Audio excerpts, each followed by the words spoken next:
Hello everyone, स्वागत है आपका अभी क्लासेस में। और आज मैं आप सबों के लिए एक नए वीडियो के साथ मौजूद हूं। यह जो पूरा वीडियो है ये 11वीं के बच्चों के लिए है।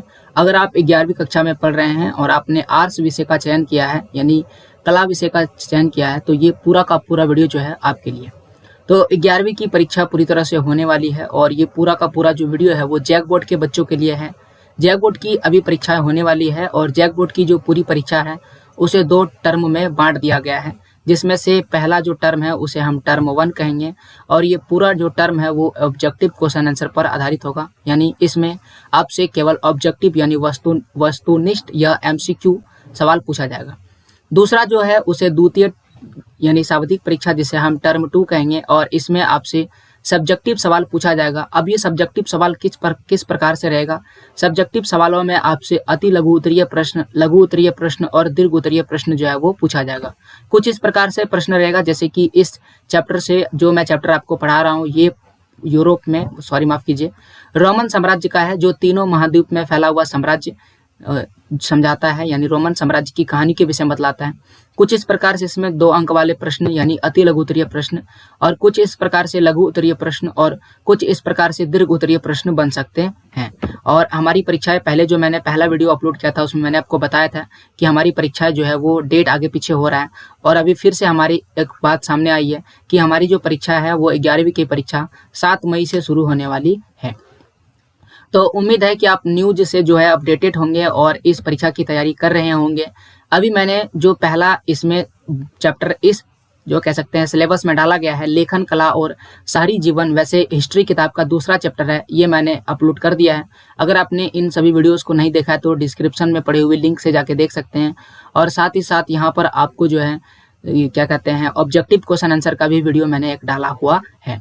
अब मैं आपको पढ़ा रहा हूँ ये दूसरा चैप्टर यानी सिलेबस का दूसरा और किताब का तीसरा चैप्टर जिसका नाम है तीनों महाद्वीप में फैला हुआ साम्राज्य। जल्द ही मैं इन दोनों का भी वीडियो अपलोड कर रहा हूँ आपसे 1 से 2 दिन में।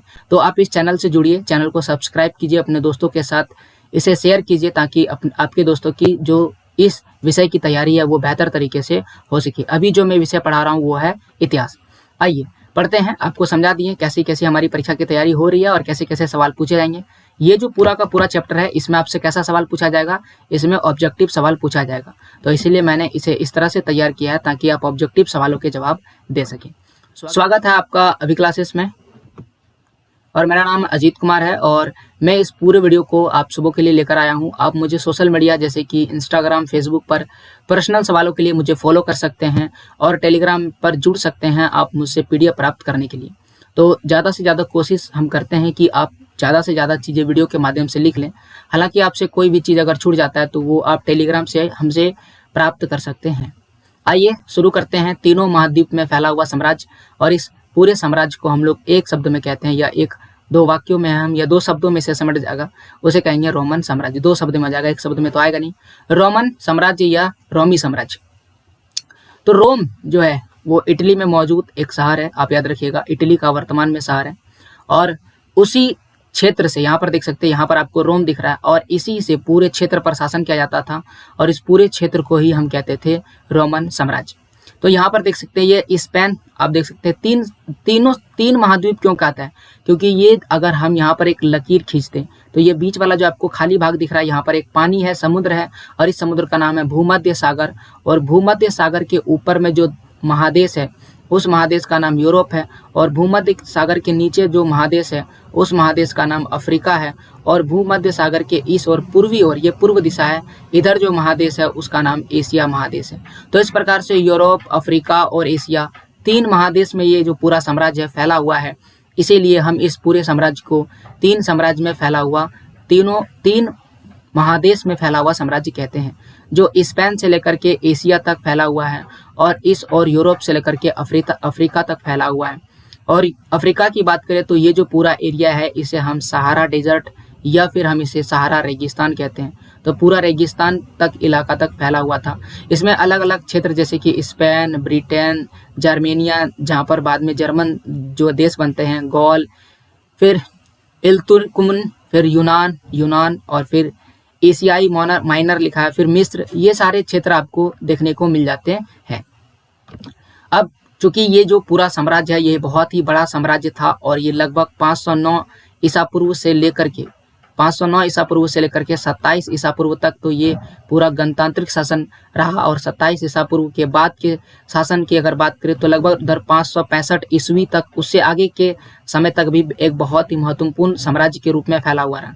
तो 509 ईसा पूर्व से लेकर के लगभग 600 ईस्वी तक का ये साम्राज्य, लगभग 1000 साल का ये साम्राज्य है।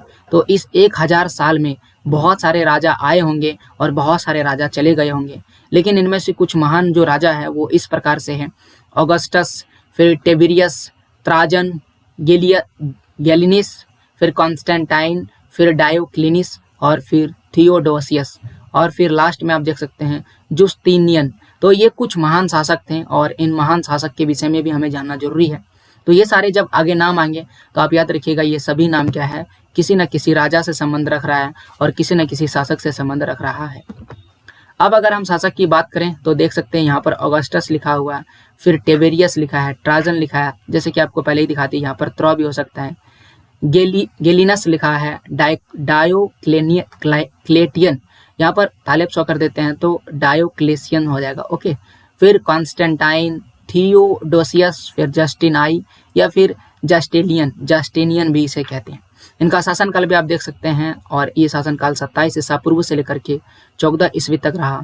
यहाँ पर ईस्वी लिखा हुआ है, ईसा पूर्व जो है ईसा मसीह के जन्म से पहले का समय है और ईस्वी जो है ईसा मसीह के जन्म के बाद का समय है।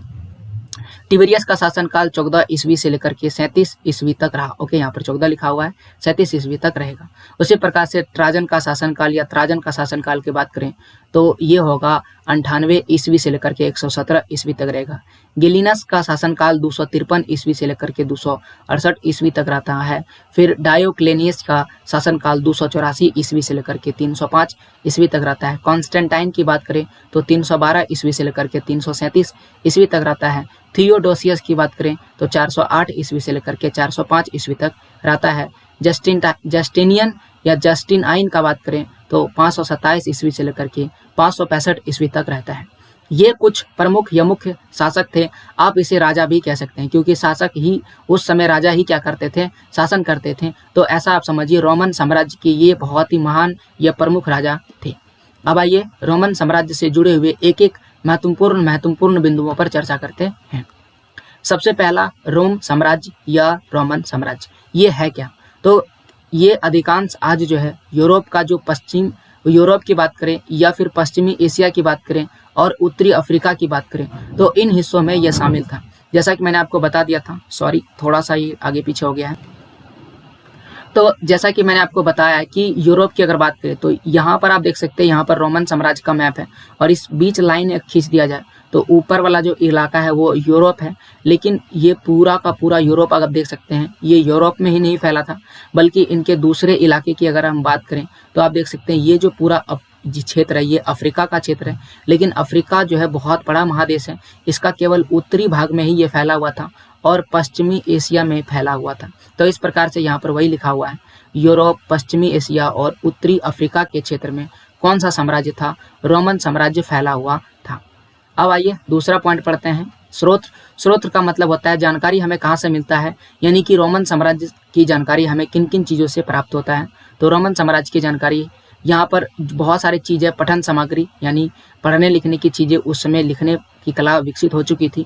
तो जो भी चीज़ें लिखने वगैरह लिखन सामग्री जो मिल चुका है उसे पढ़ करके हमने पता किया। प्रलेख या फिर भौतिक अवशेष की बात करें, इमारत वगैरह उस समय बहुत ज़्यादा बनते होंगे तो वो इमारत आज भी मौजूद है। तो उन इमारतों के अवशेष और बाकी चीज़ें अगर हम बात करें, जीवाश्म वगैरह, इन सभी चीज़ों से हमें इसकी जानकारी मिल जाती है। एक और होता है वर्ग वृत्तांत। ये क्या होता है? तो उस समय जो व्यक्ति थे, उन समय समकालीन व्यक्तियों द्वारा प्रतिवर्ष लिखे जाने वाले इतिहास के ब्यौरे को हम क्या कहते थे? वर्ग वृत्तांत कहते थे। मतलब उस समय भी लोग क्या करते थे, एक वर्ष यानी प्रतिवर्ष प्रत्येक साल क्या करते थे, जो इतिहास होता था यानी एक साल में जो भी कार्यकाल हुआ उनको एक किताब में लिख लिया जाता था, उसे हम कहते थे वर्ग वृत्तांत। तो इनसे भी हमें जानकारियाँ मिलती है। तो ये हो गया रोमन साम्राज्य की जानकारी के स्रोत। इसके अलावा भी बहुत सारे ऐसी चीज़ें हैं जिनसे हमें जानकारी मिलती है और एक सबसे इम्पोर्टेंट है वो है पेपाइरस। पेपाइरस, ये पेपाइरस क्या होता है? तो देखिए पेपाइरस जो है एक तरह का पेड़ है या फिर आप पौधा कह सकते हैं, पौधा हम कहेंगे। तो यहाँ पर देख सकते हैं ये है जो समुद्र के किनारे इलाका वाला क्षेत्र में उगता था। इनके पत्तों पर क्या होता था, लिखता था, या फिर इनके पत्तों या छालों की मदद से छालों पर क्या करते थे, लिखते थे। मुख्य रूप से इनके पत्तों को कागज के रूप में इस्तेमाल करके उन पर जो था लिखने का काम किया जाता था, और यही क्या था, पेपाइरस था। यहाँ पर वही लिखा है कि सरकंडे का पौधा था जो नील नदी के किनारे उगता था। अच्छा, यहाँ पर नदी के किनारे उगता था और इससे क्या होता था, लेखन सामग्री तैयार की जाती थी। तो आप याद रखिएगा पेपाइरस कौन सी नदी लिखा हुआ है, नील नदी के किनारे ये उगता था। अब आइए साम्राज्य के विषय में पढ़ते हैं। तो अब ये कहता है कि जो साम्राज्य है ना, उसको दो भागों में बांट दिया गया। मोटे तौर पर हमारा जो रोमन साम्राज्य है उसे दो चरणों में या दो भागों में बांटा जा सकता है। एक जो भाग है उसे हम कहते हैं पूर्ववर्ती और दूसरा जो है वो परवर्ती। तो जो पूर्ववर्ती है वो पहले का समय अंतराल है और जो परवर्ती है वह बाद के समय अंतराल को कहा जाता है। तो इस तरह से इसमें दो भाग हो जाता है। तो एक हो जाएगा पूर्ववर्ती साम्राज्य और दूसरा क्या हो जाएगा, परवर्ती साम्राज्य। तो आपको ये समझ में आ गया। अब ये कब से कब तक का समय है, कहता है कि तीसरे शताब्दी के मुख्य भाग, यानी जो तीसरी शताब्दी है उसके मुख्य भाग का, यानी पहले का जो समय है उसे पूर्ववर्ती साम्राज्य कहते हैं और उसके बाद के समय अवधि को परवर्ती साम्राज्य कहते हैं। तो इस प्रकार से आइए हम बांट के देखते हैं। तो ये रहा हमारा रोमन साम्राज्य का समय। यहाँ पर 0 समय है और यहाँ पर हम मान लेते हैं 100 है, यहाँ पर हमारा 200 है और फिर यहाँ 300 है और इस प्रकार से यहाँ पर 400 का समय अंतराल है और ये 500 है। इधर से ही गिनती होता है। यहाँ पर भी आप समझिए 100 साल है, यहाँ पर 200 साल है, यहाँ पर 300 साल है और फिर ये 400 साल है और इसके बाद का समय क्या होगा, 500 साल होगा। अब यहाँ पर लिखा हुआ तीसरी शताब्दी, ठीक है, तीसरी शताब्दी के मुख्य भाग। तो ये हो जाएगा पहली शताब्दी, ये हो जाएगा दूसरी शताब्दी, ये हो जाएगा तीसरी शताब्दी। उसी प्रकार से यहाँ पर भी ये होगा पहली शताब्दी, ये होगा दूसरी शताब्दी और ये क्या होगा, तीसरी शताब्दी। तो यहाँ पर ईसा पूर्व वाले भाग में यहाँ से यहाँ तक का जो समय है वो क्या है, एक बेहतर समय है और इसे हम कहते हैं पूर्ववर्ती साम्राज्य। और इसके बाद का जो समय है वो क्या, किस में आ जाएगा, परवर्ती रोमन साम्राज्य में आ जाएगा। अब आइए सबसे पहले हम लोग आरंभिक काल यानी पहले का समय पढ़ते हैं। ये होता है 509 ईसा पूर्व से लेकर के 27 ईसा पूर्व तक का समय। क्यों? क्योंकि इस समय तक यहाँ पर गणतंत्र शासन व्यवस्था था। गणतंत्र शासन व्यवस्था में क्या होता है, गणतंत्र शासन व्यवस्था में वहाँ पर राजा वगैरह नहीं होता है और उस समय राजा तो होता था लेकिन राजा का चुनाव होता होगा, क्योंकि चुनाव की प्रक्रिया को ही हम लोग गणतंत्र शासन व्यवस्था कहते हैं, जिसमें राजा को चुना जाना चाहिए। ये नहीं कि राजा और उसके फिर पुत्र होंगे तो वो बन जाएंगे राजा, फिर उसके पुत्र होंगे तो वो क्या बन जाएंगे, राजा। इस तरह की शासन व्यवस्था को हम राजतंत्र कहते हैं, यानी कि राजा का शासन व्यवस्था होता है। लेकिन उस समय का जो गणतंत्र होगा, उस समय तो गणतंत्र की अगर बात की जाए तो उस समय के गणतंत्र में राजा का जो आने वाला शासक है वो राजा तो बनेगा, लेकिन बाकी सारे निर्णय की बात करें या बाकी सारे कामकाज की बात करें तो वो किसके हाथ में होगा, वह प्रजा के हाथ में होगा या प्रजा के जो बाकी अहम या महत्वपूर्ण लोग होंगे उनके ही हाथों में होंगे। और इस प्रकार की शासन व्यवस्था को इतिहास में कैसी शासन व्यवस्था कहा जाता है, गणतंत्र शासन व्यवस्था कहा जाता है। राजा वाला शासन व्यवस्था में राजा अपने मन की करते हैं, उनके मन में जो आता है वो करता है। इसमें धन का बहुत ज़्यादा खर्च होता है, राजा अपनी मनमानी करता है। अगर आपको फ्रांस की क्रांति थोड़ी सी भी याद है तो उसका जो शासक था वह लुई 16वां था और वो बहुत ज़्यादा क्या था, अपनी मनमानी करता था और ऐसे शासक को हम निरंकुश शासन कहते हैं। लेकिन इस समय निरंकुश शासक नहीं था, एक बहुत ही प्रमुख रूप से वह शासक करते थे और इसीलिए हम इसे कभी भी निरंकुश यानी कि निरंकुश नहीं कहते हैं और ना ही इस शासन व्यवस्था को राजतंत्र शासन व्यवस्था कहते हैं। प्रथम सम्राट, यहाँ पर देखिए कुछ महत्वपूर्ण सम्राट के विषय में पढ़ते हैं। और यहाँ पर पहला सम्राट, गणतंत्र के बाद का समय का बात करें 509 से लेकर के इतना समय तक तो केवल गणतंत्र रहा। और इसमें जो मैंने आपको शासक भी बता दिया कौन कौन से शासक थे, पहले मैंने आपको राजा वगैरह भी दिखाए थे, यहाँ पर आपको दिखाए थे। तो ये कुछ राजा थे, लेकिन कुछ महान जब राजा आए, कुछ महत्वपूर्ण जो राजा आए वो कब आए, ऑगस्टस के बाद ही आए थे। तो यहाँ पर ऑगस्टस जब आते हैं 27 ईसा पूर्व के बाद आते हैं, ठीक है। चलिए, तो गणतांत्रिक शासन व्यवस्था इसके पहले था, ओके। 509 से लेकर के 27 ईसा पूर्व तक गणतंत्र शासन व्यवस्था चलता है। अब आइए हम लोग 27 ईसा पूर्व के बाद का समय पढ़ते हैं।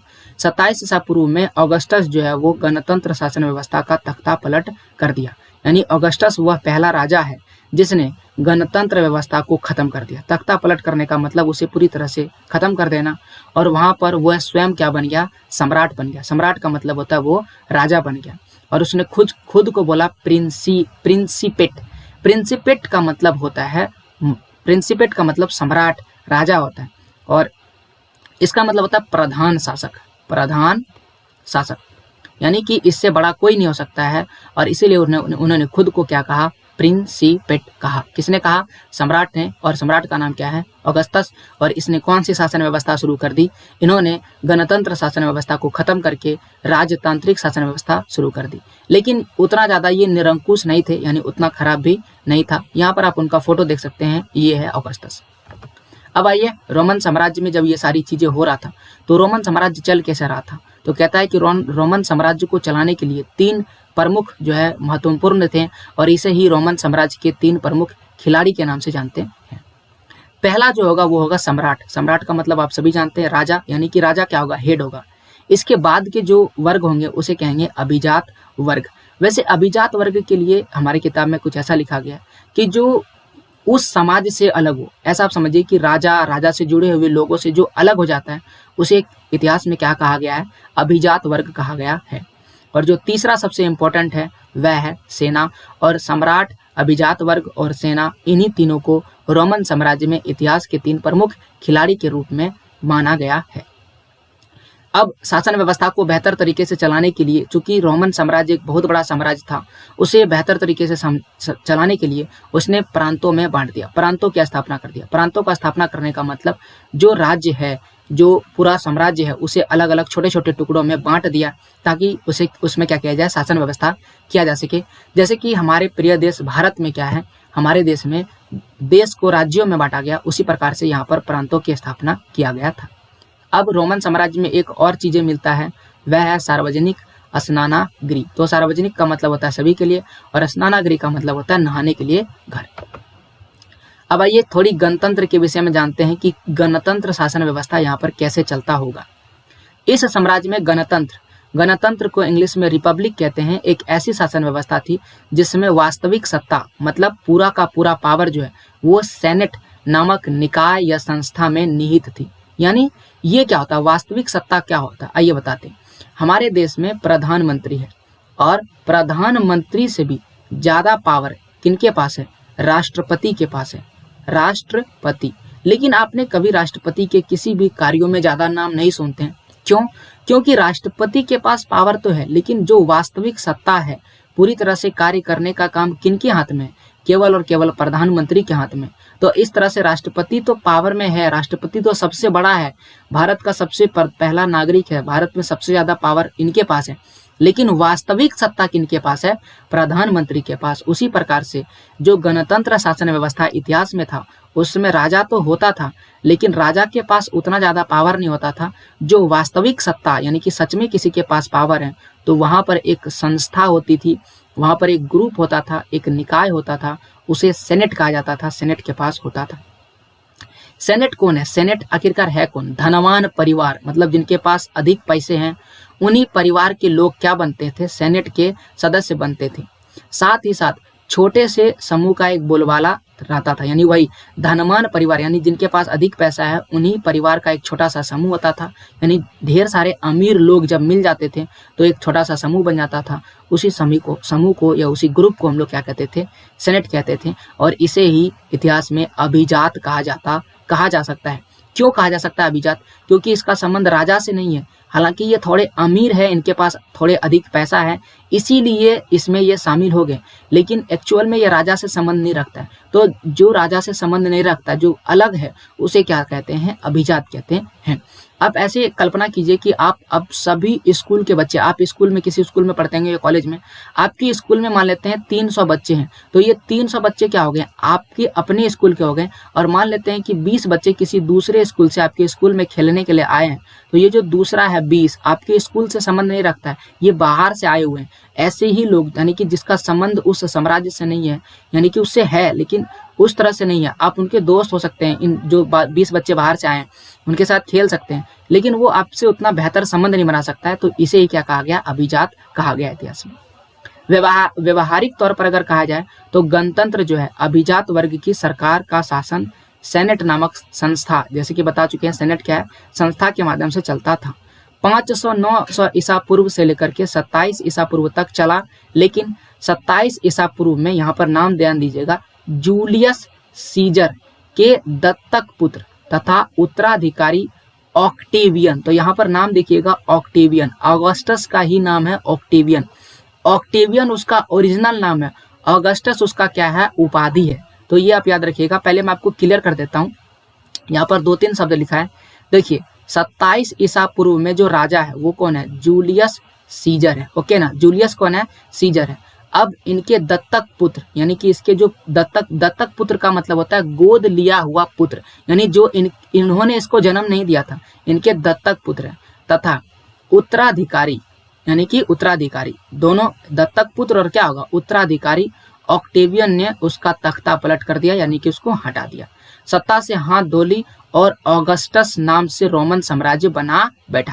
यानी उसका ओरिजिनल नाम क्या है, ऑक्टेवियन है, और ऑक्टेवियन ने ही अपना ऑगस्टस नाम से सम्राट बना बैठा। अभी इन्होंने ऑगस्टस खुद को क्यों बोला, इसका कुछ कारण होगा। तो इसका कारण है कि ये जो ऑगस्टस यानी कि ऑक्टेवियन, ये खुद को सम्मान देना चाहते थे, और उस समय इस ऑगस्टस का मतलब होता है आदरणीय, आदरणीय, यानी वो खुद को आदरणीय कहते हुए इन्होंने क्या बन गया, वो सम्राट यानी कि राजा बन गया। तो ऑक्टेवियन ही कौन है, ऑगस्टस है। और ऑगस्टस का मतलब क्या होता है, ऑगस्टस का मतलब होता है आदरणीय। तो उन्होंने खुद को ऑगस्टस की उपाधि धारण कर लिए थे, और साथ ही साथ ये ऑगस्टस को ही प्रिंसेप कहा जाता था, और प्रिंसेप का मतलब क्या होता था, प्रधान नागरिक। थोड़ी देर पहले मैंने आपको बताया था। ओके, चलिए अब आगे लिखा है कि सेनेट का जो सदस्य होता था, सेनेट का सदस्य, यहाँ पर आपको बताया ना, सेनेट क्या करता था, शासन करता था। और सेनेट कौन था, धनी आदमी था, अमीर आदमी। अब इसका शासनकाल कैसे होता है, जैसे हमारे देश में कोई अगर नेता बनता है तो उसका शासनकाल कितना होता है, 5 वर्ष के लिए होता है। तो इसका कितना था, तो कहता है कि इसका शासनकाल जीवन भर रहता था, यानी कि वो 5 साल के नहीं बल्कि लाइफ टाइम के लिए वो शासक बन जाते थे। ओके, और जन्म की अपेक्षा धन और पद प्रतिष्ठा को अधिक महत्व दिया जाता था, यानी जन्म के आधार पर नहीं बल्कि जिसके पास अधिक पैसा है वो क्या बन सकता है, इसका सदस्य बन सकता है। तो उम्मीद है आपको गणतंत्र और ये ऑगस्टस के विषय में बेहतर समझ में आ गया होगा। अब आइए 3री शताब्दी में पहुंचते हैं, और 3री शताब्दी में इस पूरे साम्राज्य में एक संकट आ जाता है, जिसे हम 3री शताब्दी का संकट के नाम से जानते हैं।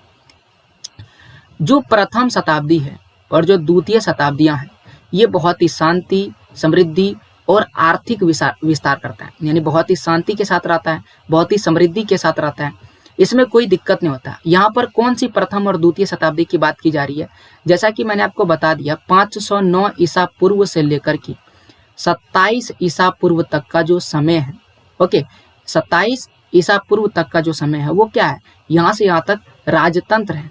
अब आएगा गणतंत्र, गणतंत्र, तो यहाँ से गिनती शुरू करेंगे, 0 के बाद 100 का 100, 200 और फिर 300, और ऐसे करके आगे बढ़ेगा। तो 27 तो यहाँ पर ही खत्म होगा, कहीं जाकर के 0, 1, 2, 3, 4, 5, 27 कहीं यहाँ पर आसपास में होगा। तो 27 के बाद 0 आने में ज़्यादा समय नहीं लगेगा। 0 के बाद जो 100 साल है इसे हम बोलेंगे प्रथम शताब्दी। 100 के बाद जो 200 होगा इसे बोलेंगे द्वितीय शताब्दी, और फिर 200 के बाद जो तीसरा आएगा उसे बोलेंगे 3री शताब्दी, यानी 300 का शताब्दी। तो उम्मीद आपको पता चल गया अभी हम लोग कहाँ पर है, इस 3री शताब्दी के समय अंतराल में है। तो जो 3री शताब्दी के पहले का समय था वह बहुत ही बढ़िया था। क्यों बढ़िया था, क्योंकि इस समय बहुत ही शांति थी, लड़ाई झगड़ा बिल्कुल भी नहीं होता था, समृद्धि मतलब पैसे वगैरह का भी, यानी समृद्ध थे, सभी अमीर थे, आर्थिक तौर पर आर्थिक क्रिया भी बेहतर तरीके से हो रहा था। लेकिन 3री शताब्दी के बाद बहुत ज्यादा तनाव हुआ। क्यों, क्योंकि यहाँ पर ससानी वंश के जो शासक थे, जो ईरान के थे, कहाँ के थे, ईरान के, उन्होंने बार बार आक्रमण किया। जर्मन मूल के जो जनजाति थे, यानी कि जर्मनी क्षेत्र, आपको बताया ना अभी जर्मेनिया दिखाया, जर्मेनिया नहीं सॉरी, तो जर्मन का जो आसपास का जो क्षेत्र था वो मैंने आपको मैप में दिखाया था, मैप यानी मानचित्र में।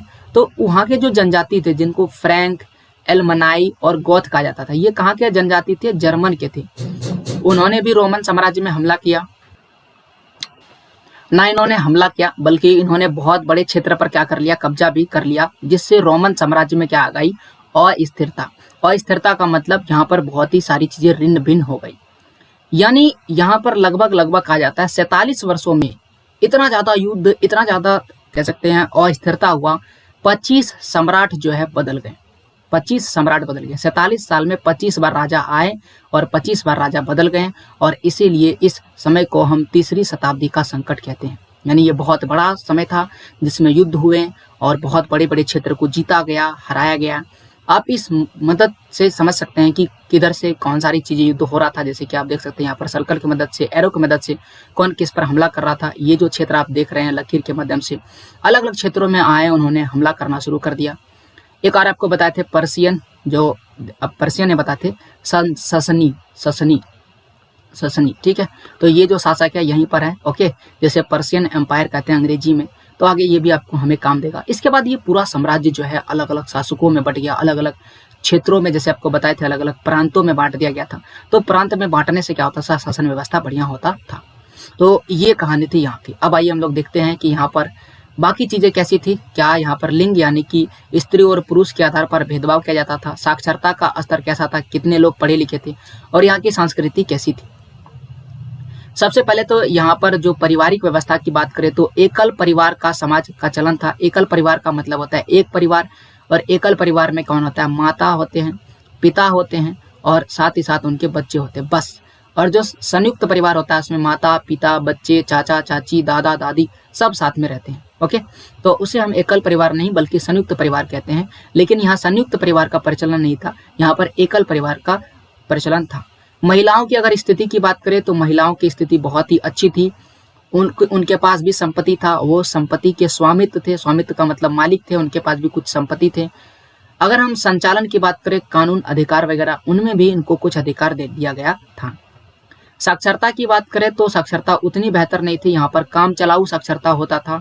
और संस्कृति की बात करें तो यहाँ पर बहुत ज्यादा विविधता देखने को मिलता था। जैसा कि आप इस मैप में ही देख सकते हैं, साम्राज्य तो बहुत ही बड़ा है, अलग अलग क्षेत्रों में बटा हुआ है।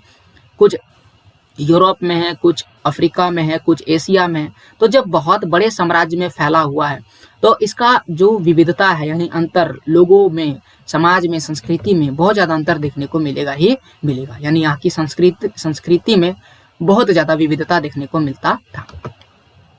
अब आइए आर्थिक विस्तार को समझते हैं। आर्थिक मतलब जान ही रहे हैं, पैसे वगैरह के विषय में बात करते हैं। तो रोमन साम्राज्य का आर्थिक जो आधारभूत ढांचा था वो काफी मजबूत था। पैसे वगैरह इनके पास कमी नहीं थी, क्योंकि बहुत बड़े साम्राज्य में था तो इनके पास बहुत ज्यादा बंदरगाह था। बंदरगाह मतलब समुद्र का रास्ता वाला, उसे समुद्र में जो बनने वाला पत्तन है, जैसे जहाँ पर हवाई जहाज आता है तो हवाई जहाज के लिए एयरपोर्ट बनाया जाता है ना, वैसे ही पानी वाला जहाज जहाँ पर आता है उसे हम बंदरगाह कहते हैं। खाने था, खाने जानते हैं जहाँ से क्या किया जाता है, सोना चांदी ये सारी चीजें निकाला जाता है, उसे खान कहते हैं, खदान कहते हैं। ईंट के भट्टे थे, जैतून तेल के कारखाने थे। तो जैतून तेल के कारखाने, ये सारी चीजें अधिक मात्रा में प्राप्त क्यों हैं।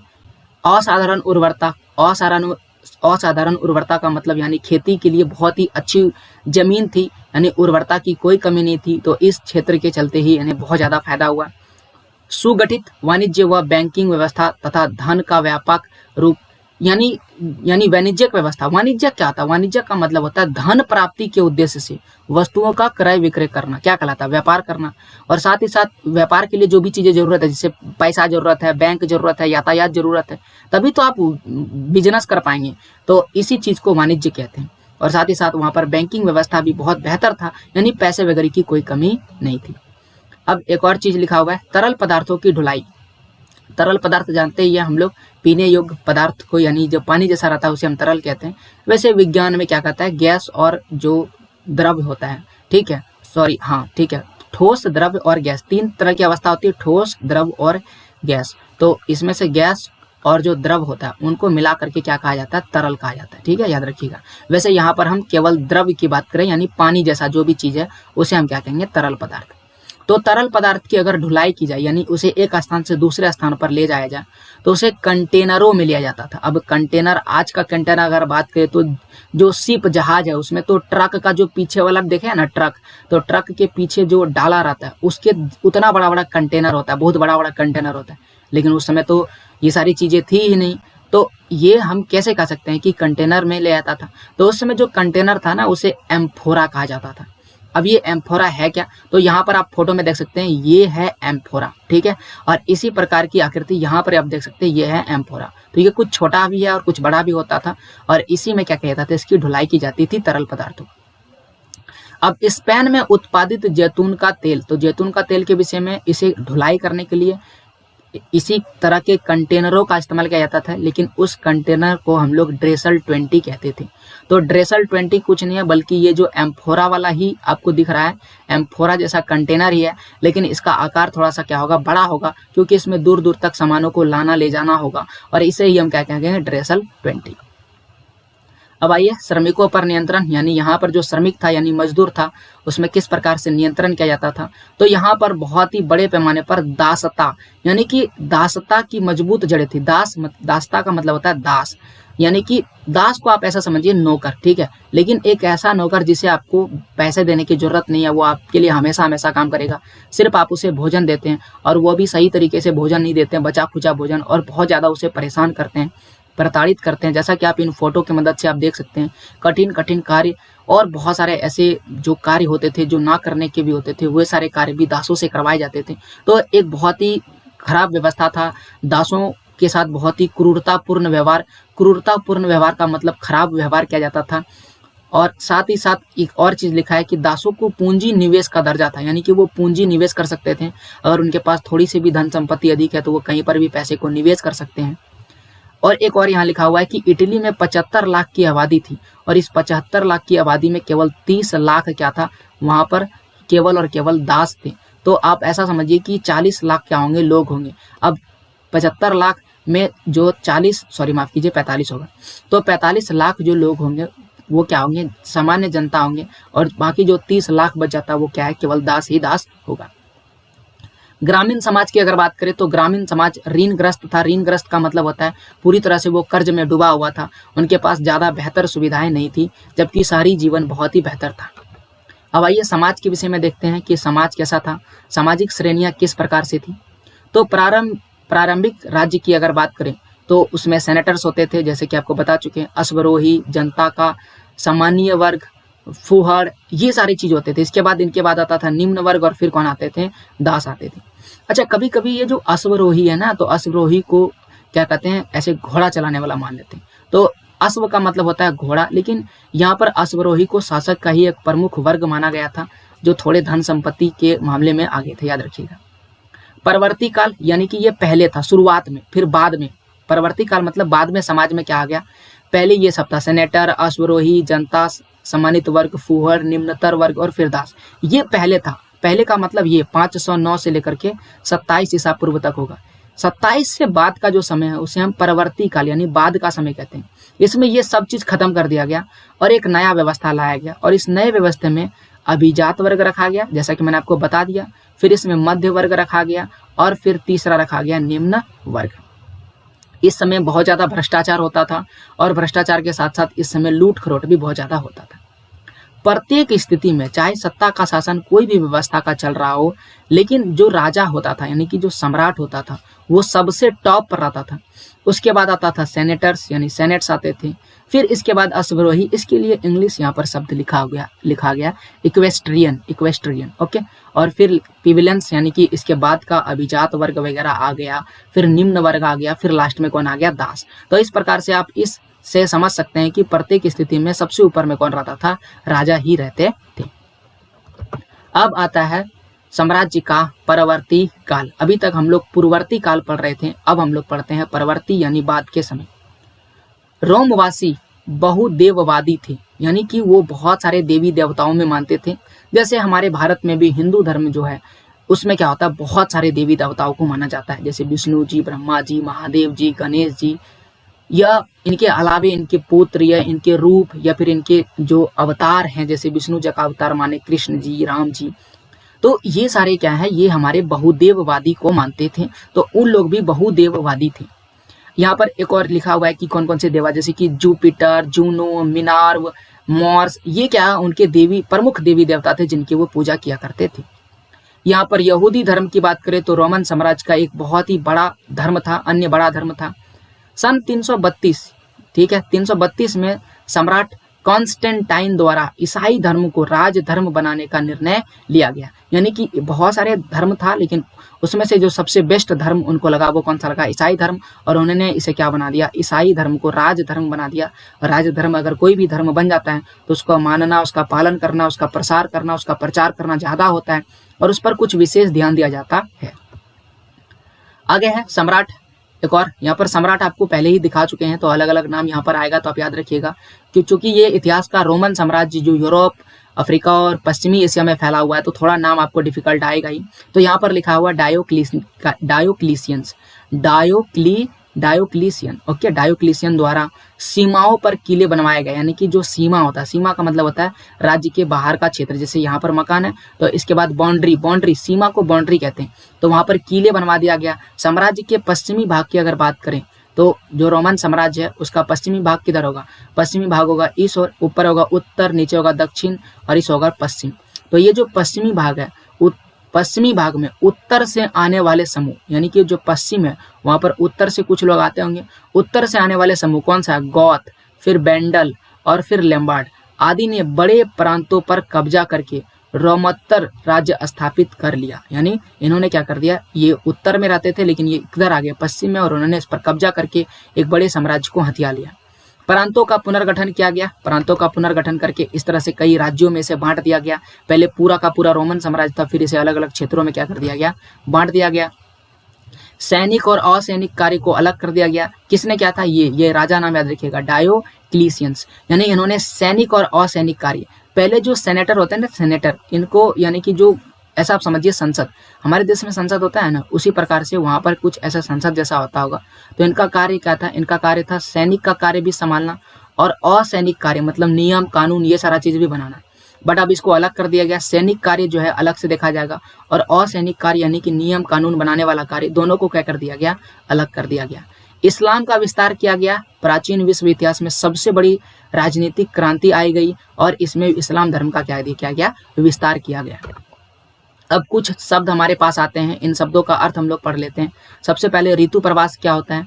तो ऊंची पहाड़ी क्षेत्र और नीचे मैदानी इलाकों, यानी कि जो पहाड़ का ऊंचा वाला इलाका होता है और पहाड़ के नीचे मैदान का इलाका होता है, इन दोनों के बीच में बहुत सारे भेड़ बकरियों या अन्य जानवरों को चराने के लिए चारागाह की खोज और ग्वालों तथा चरवाहों का मौसम के अनुसार वार्षिक आवागमन क्या कहलाता है?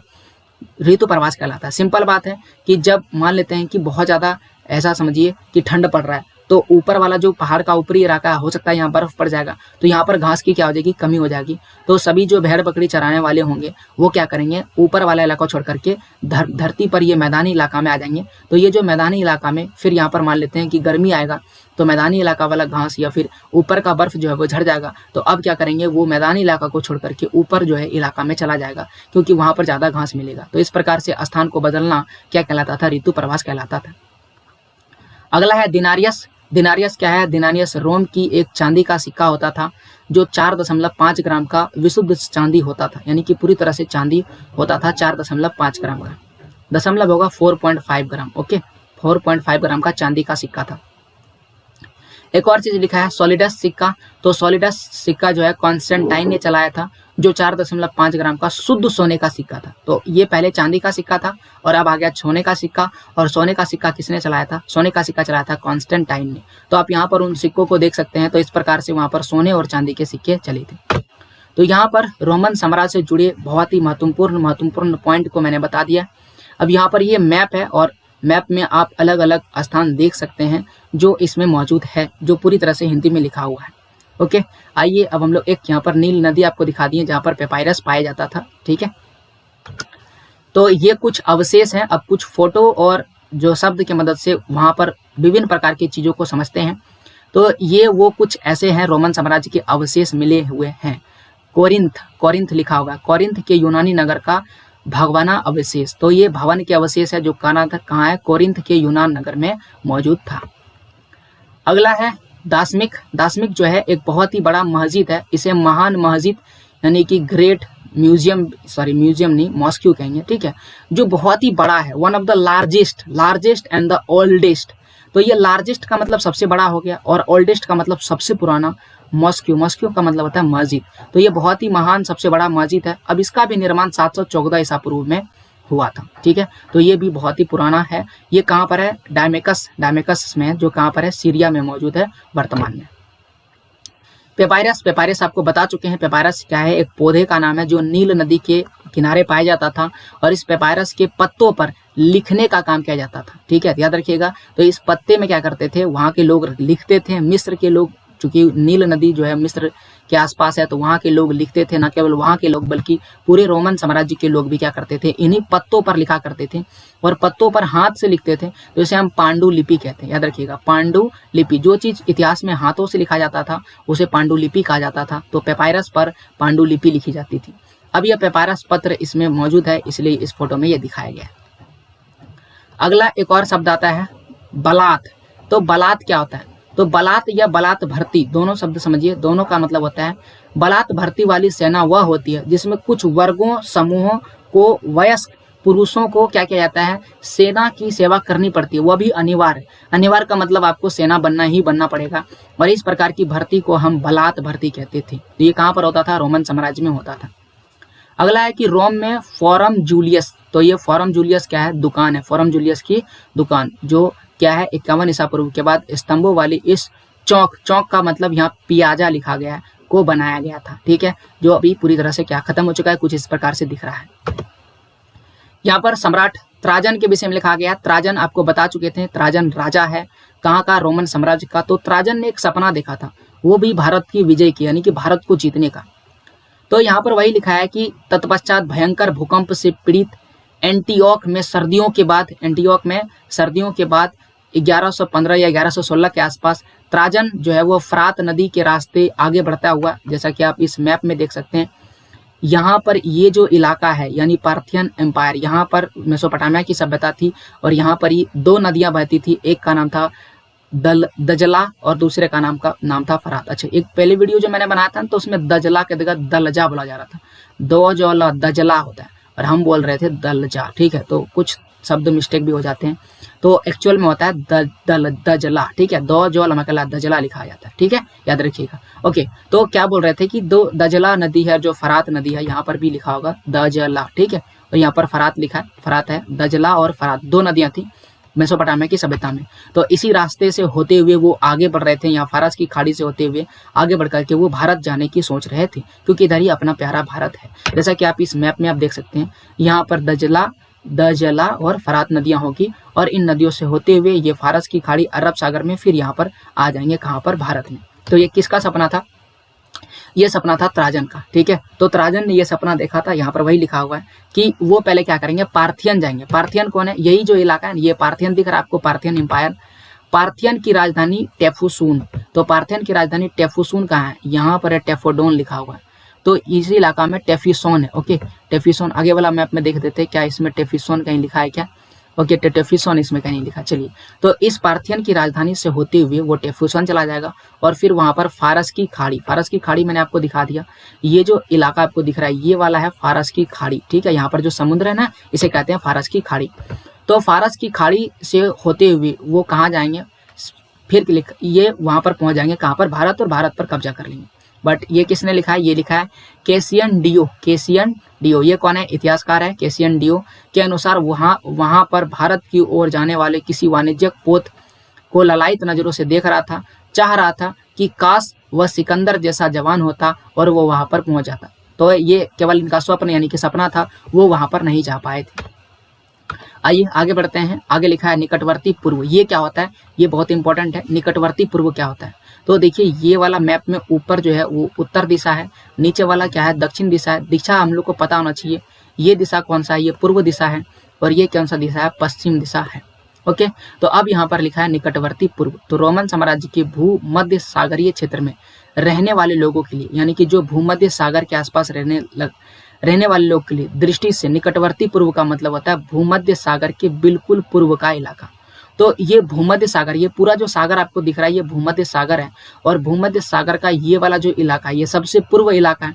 सबसे पूर्वी इलाका को क्या कहा जाता था? और सॉरी, माफ कीजिए, दिशा मैंने गलत लिख दिया, मैं आपके लिए सही लिख देता हूँ फिर से।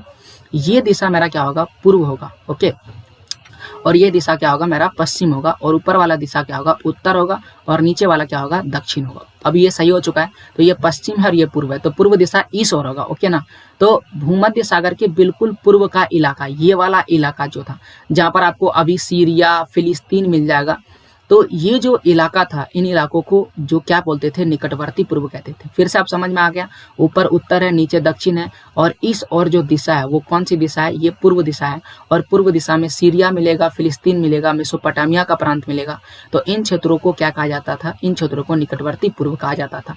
कौन कहते थे, ये कहते थे भूमध्य सागर में रहने वाले लोग। अब आगे एक और शब्द लिखा है यहाँ पर, ये वाला पुल आप देख सकते हैं, ये क्या है, लिखा है नाइम्स। नाइम्स के पास पान दू गाढ़, जो फ्रांस प्रथम सदी ईसा पूर्व, सदी ईस्वी में लिखा है, ईसा पूर्व ने लिखा है, रोम के इंजीनियरों ने 3 महाद्वीपों के पार पानी ले जाने के लिए विशाल जल सेतु का निर्माण करवाया था। इसी का नाम ये चीज है, ठीक है। तो जल सेतु क्या होता है, जल सेतु का मतलब होता है पुल, पुल होता है, ठीक है, पुल, पुल को ही जल सेतु कहा जाता है। तो ये बहुत ही बड़े बड़े उस समय भी पुल बनाए जाते थे। एक और शब्द यहाँ पर पढ़ते हैं, लिखा है कि डॉक्टर गैलेन के अनुसार रोमन शहरों का ग्रामीण क्षेत्र का बर्ताव, यानी कि जो शहरों का ग्रामीण क्षेत्रों का बर्ताव, रोमन शहरों का, यानी कि रोमन में जो शहर में रहने वाले लोग हैं वो ग्रामीण के साथ कैसे बर्ताव करते थे, आइए इसके विषय में देखते हैं। तो यहाँ पर लिखा हुआ है कि जो कई प्रांत हैं, ठीक है, उसमें अकाल पड़ने वाला है, ठीक है, और अकाल पड़ने वाला बुद्धि वाले आदमी को भी यह बता दिया कि लोगों में कुपोषण के कारण जो है बीमारियां हो रही हैं, ठीक है। तो अब देखिए, जब अकाल पड़ेगा तो लोगों को खाने के लिए कम मिलेगा, खाने के लिए कम मिलेगा तो वो कुपोषण के शिकार हो जाएंगे, और जब कुपोषण के शिकार हो जाएंगे तो वो बीमार पड़ के हो सकते हैं, उनकी मृत्यु भी हो सकती है। तो जो शहर में रहने वाले लोग हैं, क्योंकि उनको पता चल चुका है कि अकाल पड़ने वाला है, तो लोगों ने फसल की जैसे ही कटाई हुई उसके तुरंत बाद अगले पूरे वर्ष के लिए, यानी कि 1 साल के लिए जो पर्याप्त मात्रा में खाद्यान्न मतलब खाने के लिए सामान था उसका भंडार कर दिया, और गेहूं, जो सेम, मसूर, दाल, ये सारी काफी बड़ी मात्रा में शहरियों ने शहर में रहने वाले लोगों ने क्या कर लिया, खरीद लिया। जो थोड़ा पूरा बचा, वो क्या बचा, दाल। किसानों के लिए केवल यही सारी चीजें बच के रह जाती थी। ये थोड़ा पूरा जो बचा हुआ था उसे ही खा पी करके वो क्या कर देते थे, खत्म कर देते थे। कब तक, सर्दियों तक। अब सर्दी के बाद जो समय आएगा उस समय तो फसल होगा नहीं, तो इसके बाद का जो समय था, वसंत ऋतु तक का जो समय था, वो बहुत ही भयानक कह सकते हैं, इनको स्थिति परिस्थिति का सामना करना पड़ता था। आप ऐसा समझिए कि जो ग्रामीण लोग थे, जो गांव में रहने वाले लोग थे, वो पेड़ की टहनियों को खाते थे, पेड़ की छालों को खाते थे, जड़ों को खाते थे, झाड़ियों को खाते थे। ये पूरा अखाद्य पदार्थ है, इसको खाने योग्य नहीं है। उन पौधे पत्तों को खा खा करके वो क्या करते थे, अपने प्राणों को बचाए रखते थे, और फिर से वो खेती करते थे, और फिर वो क्या करते थे, शहरों में फिर से बेच देते थे। तो आप देख सकते हैं कि शहर वालों ने जो ग्रामीण इलाकों के लोग हैं उनके साथ कितना बर्बरतापूर्ण व्यवहार किया होगा। एक और शब्द आता है यहाँ पर, विंदोनिसा। विंदोनिसा यानी ये विंदोनिसा है क्या, तो इस किताब में ही लिखा गया है कि विंदोनिसा जो है वो यहाँ पर, सबसे पहले ये देखिए ये आखिर है कहाँ पर, वर्तमान में जहाँ पर स्विट्जरलैंड है वहाँ पर मौजूद है। ये एक रोमन छावनी है, और ये एक बहुत बड़ा रंगशाला है जो प्रथम शताब्दी ईस्वी में बना था, और इसका प्रयोग सैन्य का मतलब होता है सेना, और जो सैनिक या फिर इससे जुड़े हुए लोगों के मनोरंजन के लिए इसका निर्माण किया गया था, मनोरंजन का आयोजन के लिए ये बनवाया गया था। अगला पढ़ते हैं, तो आगे लिखा है सेंट ऑगस्टिन। तो ये कौन है, इनका 354 ईसा पूर्व में जन्म होता है, 430 ईसा पूर्व में इनकी मृत्यु हो जाती है। 396 से उत्तरी अफ्रीका को हिप्पो नामक नगर के बिशप थे, ठीक है, बिशप। चर्च के बौद्धिक इतिहास में इनका बहुत ही स्थान रहा, उच्चतम स्थान रहा। बिशप लोग ईसाई समुदाय में अत्यंत महत्वपूर्ण व्यक्ति माने जाते थे। तो ये सेंट ऑगस्टिन कौन थे, ये बिशप थे, बिशप, और इनका बहुत ही महत्वपूर्ण, ईसाई धर्म में इनको बहुत महत्वपूर्ण माना जाता है, और अक्सर वे बहुत ज्यादा क्या होते हैं, शक्तिशाली होते थे। तो आपको समझ में आ गया बिशप क्या होता है और सेंट ऑगस्टिन कौन थे। आगे बढ़ते हैं, एक और लिखा है इसमें एक सर्वाधिक मजाकिया विज्ञापन जो पेम्पोई की दीवार पर लगा है, कहता है कि दीवार तुम धन्य हो, तुमने अपने ऊपर इतनी उबाऊ लिखावट का बोझ ढोते हुए भी तुम बरकरार खड़ी हो, भरभरा कर गिरी नहीं। तो यहाँ पर कुछ नहीं है, बल्कि उस समय दीवारों में कुछ पेंटिंग्स या प्रचार वगैरह लिखा रहता था, तो उसी के विषय में लिखा हुआ है। विज्ञापन का मतलब होता है प्रचार, तो ये सारी चीज़ें लिखा हुआ रहता था, तो यहाँ पर वही लिखा हुआ। आप देख सकते हैं यहाँ पर पेंटिंग बना हुआ है दीवारों में, तो वही यहाँ पर एक मजाक लिखा हुआ है कि इतनी खराब पेंटिंग को देख के तुम खुद भरभरा के गिर नहीं गई।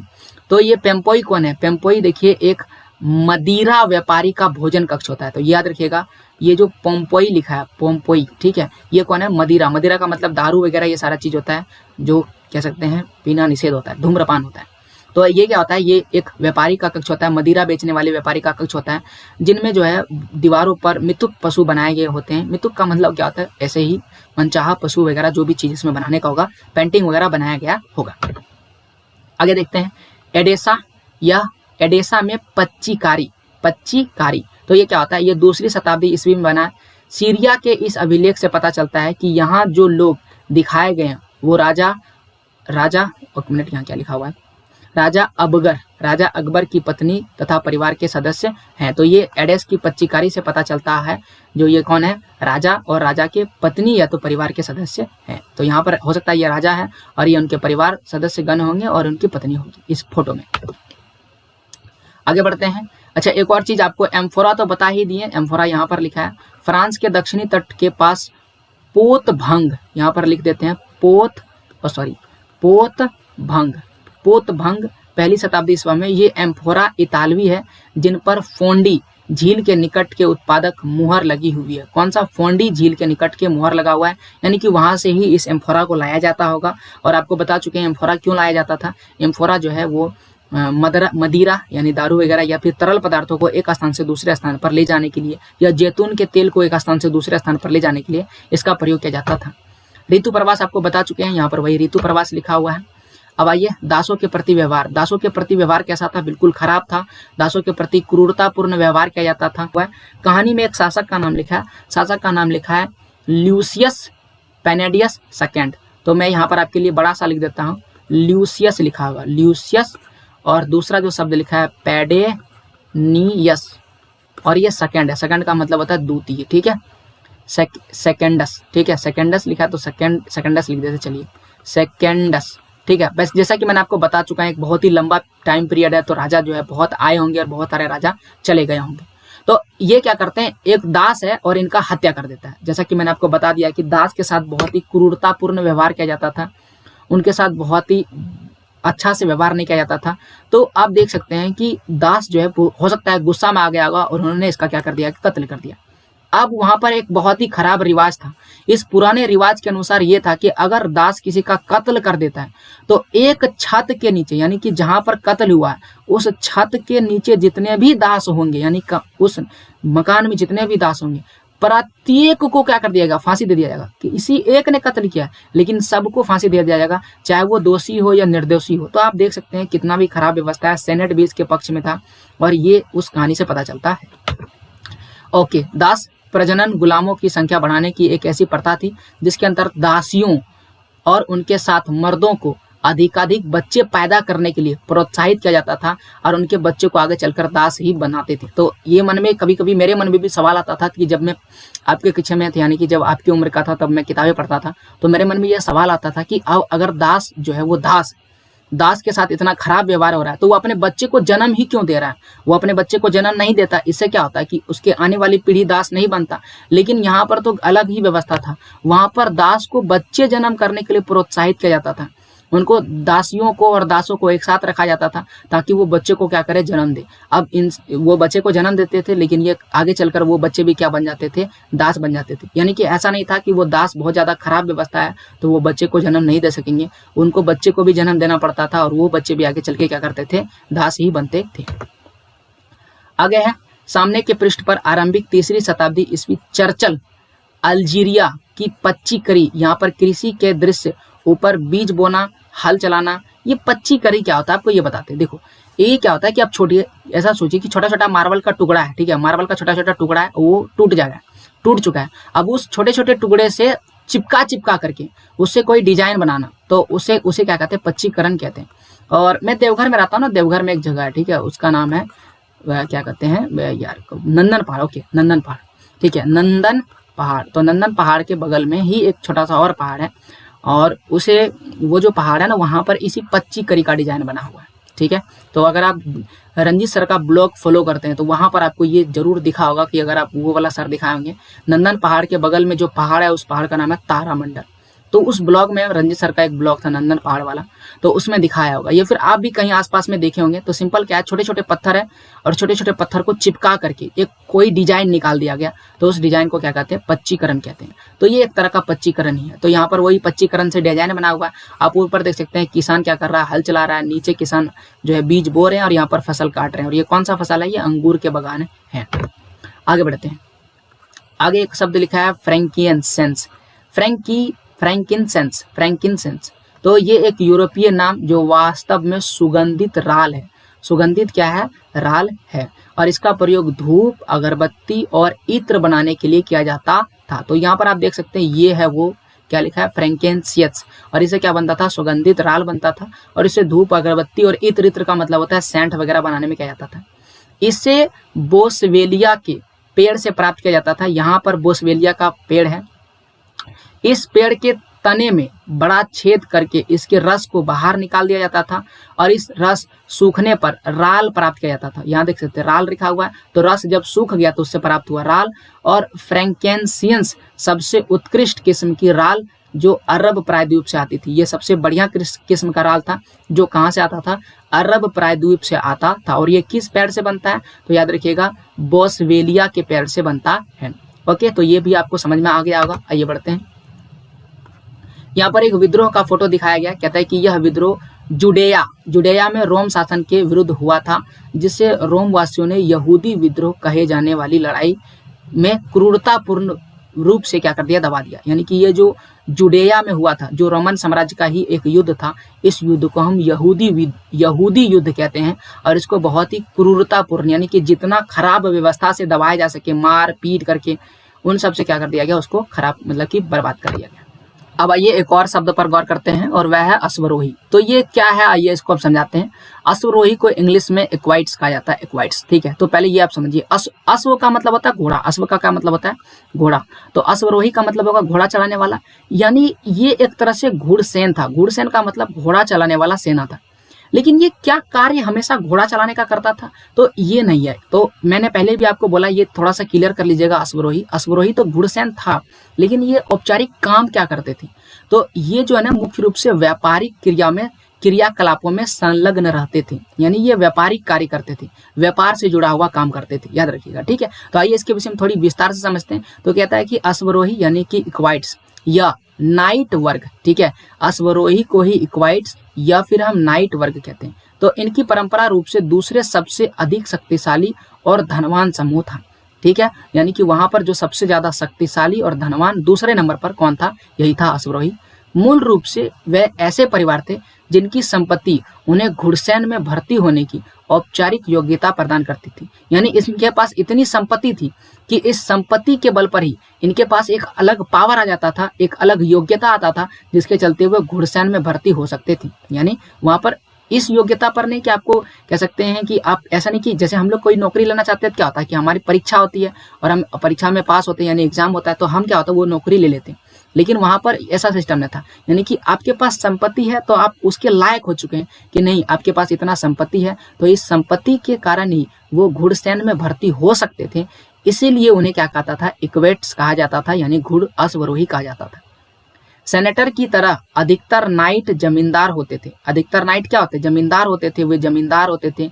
सेनेटर यानी कि लेकिन सेनेटर के विपरीत उनमें कई लोग, यानी कि सेनेटर जो थे वो राजा के लिए केवल काम करते थे, जबकि जो नाइट मतलब ये अश्वरोही जो है वो क्या करते थे, सेनेटर के विपरीत काम करते थे। वो जहाज के मालिक थे, व्यापारी थे, साहूकार थे, यानी कि वो कर्ज वगैरह देते थे। तो आप क्या देखते हैं, यानी कि ये व्यापारी काम से जुड़ा हुआ था। तो आप ये भी याद रखिएगा, जो अश्वरोही थे वही कौन सा काम करते थे, व्यापारिक कार्य करते थे। तो उम्मीद है आपको ये चीज समझ में आ गया होगा। आइए बढ़ते हैं। अब आइए रोमन अभिजात वर्ग की आमदनी देखते हैं कि उनके पास पैसे कहाँ से आ रहे थे। पैसे के कुछ स्रोत होंगे ना। लगभग 5वीं शताब्दी के प्रारंभिक दशकों में इनके पास ये सारे जो है स्रोत थे। तो आप ऐसे समझिए कि रोम के जो ऊंचे ऊंचे घर थे, यानी कि जो बड़े बड़े मकान थे, उनके पास वो सारा चीज मौजूद था जो एक शहर में मौजूद हो सकता है। उनके पास घुड़दौड़ का मैदान था। अच्छा, यहाँ पर घुड़दौड़ का मैदान का लिखा हुआ है हिप्पोड्रोम, याद रखिएगा हिप्पोड्रोम। तो जो डिफिकल्ट या अलग से शब्द आ रहा है वो आप याद रखिएगा। हिप्पोड्रोम का मतलब क्या हो गया, घुड़दौड़ का मैदान, यानी पर जहाँ पर घोड़ा दौड़ाने के लिए अलग से मैदान, उनके पास समझिए एक बड़ा सा फील्ड है जहाँ पर वो घोड़ा को दौड़ा सकता है, अपना ऐसो वाला जिंदगी जी सकता है। पंच मंदिर होता था, फुहारे होते थे, तो विभिन्न प्रकार के स्नान करने के लिए, नहाने के लिए जो जो सुविधाएं हो सकता है वो सारी चीजें होता था। और उनकी आमदनी एक साल में 4000 सोने का मुद्रा होता था, 4000 पाउंड सोने की आय होता था। सोना मतलब सोना का सिक्का चलता होगा, तो उस तरह से उनकी आय होती थी 4000 सोने का सिक्का।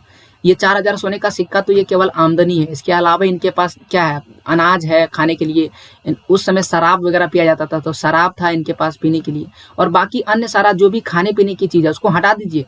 इसके अलावा इनके पास 4000 सोने के सिक्के थे।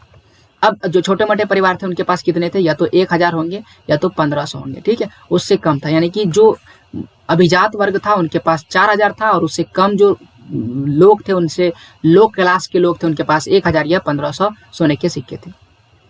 यहाँ पर जो आपको इमेज दिख रहा है ये है सम्राट कॉन्स्टेंटाइन। ये 313 ईस्वी तक एक जो है विशाल मूर्ति का, यहाँ पर लिखा है 313 ईस्वी की एक विशाल मूर्ति का हिस्सा है।